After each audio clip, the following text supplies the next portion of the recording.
Only a decade ago, sourcing managers in China spent their days searching wholesale markets for products to sell in their home countries. They endured long negotiations to customize and mass-produce goods. The following export process was very complicated. It included customs clearance, tax refunds, and foreign exchange settlement. These processes were all completed through trading companies. When goods reached their destinations, they were received by wholesalers, who resold them to retailers, who then resold them to consumers. The process added many costs and limited the bargaining power of the buyers and factories. Often, trading companies kept most of the profits. However, the entire trade industry changed with the emergence of the Internet. This was the start of digital trade. Since the late 90s, there have been four main eras of digital trade.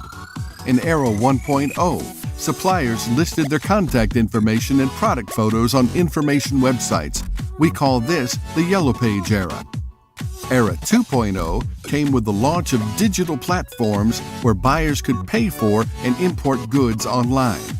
The platforms also included logistics and customer service.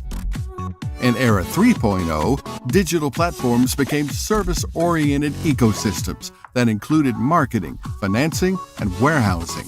This was the beginning of big data collection in trade. This was also the first time small businesses could participate in international trade. We are now moving into Era 4.0, where every part of trade will be fully digitally transformed. Complex government processes will be digitalized and integrated for rapid one-stop import and export processes. Breakthroughs in big data, cloud computing, and artificial intelligence will fuel innovation to facilitate decision-making. Platforms will allow products and services to transcend geographical and cultural barriers, allowing any business to buy globally and sell globally. Firms will acquire a 360-degree holistic view of the market, enhancing the customer experience and producing more products in demand. According to Frost & Sullivan, the global B2B e-commerce market will generate revenues of $6.7 trillion USD by 2020. B2B e-commerce turnover will account for nearly 27% of overall trade turnover. And the B2B online retail market will grow to twice the size of the B2C market.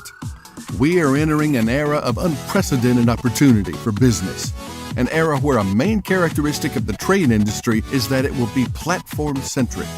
Currently, most businesses use platforms as channels to reach more customers, but in the future, successful businesses will be built and structured around the ecosystem of platforms where the industry lives.